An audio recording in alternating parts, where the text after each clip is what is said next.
Have you checked your driving license lately? Because if you haven't, you might be in for quite a shock this October. Right now, as you're watching this video, there are 4 major driving law changes being rolled out across the UK that could affect every single journey you make, and some of them might even catch you completely off guard, whether you've been driving for 5 years or 50 years. These changes are absolutely crucial to understand, and failing to know about them could cost you far more than just a fine. So the question is, are you ready for what's coming? Before we dive into these critical changes, if you want to stay updated on all the latest driving laws, road safety tips, and everything that affects you as a driver here in the UK, make sure you hit that subscribe button right now and turn on notifications. Trust me, you don't want to miss any of these important updates that could save you money, points on your license, or even worse consequences. Now, let's talk about what's actually happening this October, and why it matters so much to you. The first major change that's coming into effect is a complete overhaul of the smart motorway regulations, and this is something that's been brewing for quite some time. You've probably noticed those smart motorways popping up all over the country, the ones with variable speed limits and where the hard shoulder sometimes becomes a live running lane. Well, the government has finally listened to all the safety concerns that have been raised over the past few years, and they are implementing strict new rules about how these motorways operate and how we're expected to use them. From October onwards, if you're caught driving in a lane that's been closed with a red X above it, even for just a few seconds, the penalties are going to be significantly harsher than they are now. We're talking about increased fines that could reach up to £200, and you could be looking at 6 points on your license instead of the current 3. Now, why does this matter to you as a more experienced driver? Because many of us have developed habits over decades of driving, and sometimes those habits don't always align with these newer road systems. You might think you can quickly nip across a closed lane to reach your exit, or perhaps you've been a bit lax about checking those overhead gantries, but the new regulations are going to be enforced with zero tolerance. The cameras monitoring these motorways are being upgraded with better technology that can catch violations more accurately, and the authorities are making it crystal clear that they want drivers to take these red X signs as seriously as running a red light at a junction.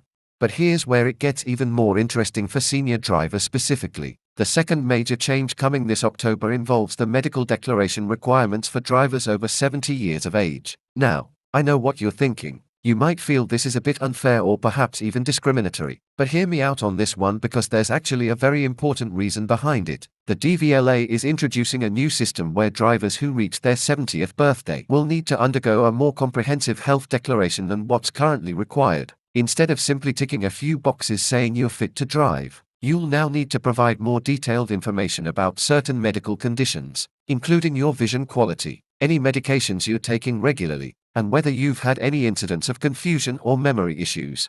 Does this mean you'll automatically lose your license when you turn 70? Absolutely not, and this is crucial to understand. What it means is that there's going to be more scrutiny to ensure that everyone on our roads, regardless of age, is genuinely safe to be behind the wheel. The new forms will ask more specific questions, and in some cases, you might need to have your GP provide supporting information, particularly if you have conditions like diabetes, heart disease, or you're taking multiple medications. Think about it this way. Would you rather share the road with drivers who have been properly assessed and cleared as safe? Or would you prefer the current system where someone could potentially slip through the cracks? The roads are busier than ever, the cars are more complex, and reaction times really do matter when you're dealing with modern traffic conditions.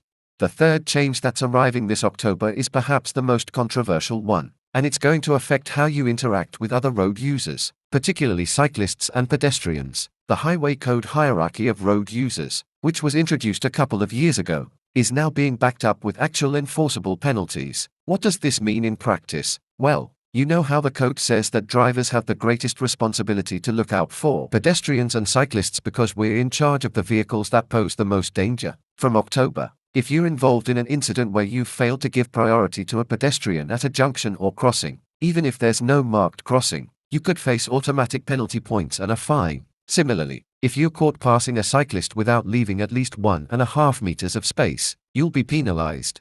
Now, I can already hear some of you saying that this seems a bit harsh, especially when pedestrians sometimes step out without looking, or cyclists don't always follow the rules themselves. But here's the reality we need to face together. As drivers, especially those of us with years of experience, we're piloting what are essentially very heavy, very fast machines, and the law is increasingly recognizing that with that power comes responsibility. The new enforcement isn't about punishing good drivers, it's about changing behaviors that have become ingrained over time but perhaps aren't quite as safe as we thought they were. Have you ever found yourself getting a bit frustrated with cyclists on narrow roads? Have you ever felt that pedestrians should wait longer before crossing? These are common feelings, but the law is now saying that our convenience has to take a backseat to their safety, quite literally.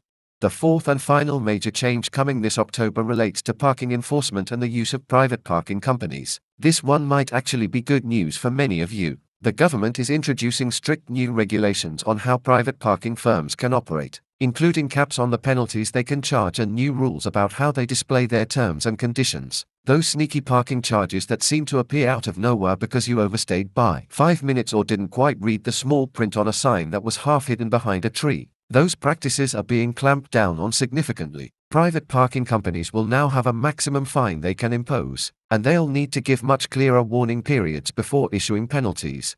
Why is this particularly relevant to senior drivers? Because research has shown that older drivers are disproportionately affected by confusing parking signage and complicated payment systems. How many times have you struggled with a parking app that doesn't work properly, or found yourself confused by contradictory signs in a car park? The new regulations acknowledge that parking systems have become unnecessarily complex, and they are forcing private companies to make things clearer and fairer. You'll also have better rights to appeal unfair charges, and there will be a proper independent body to handle disputes rather than leaving you to fight it out directly with the parking company.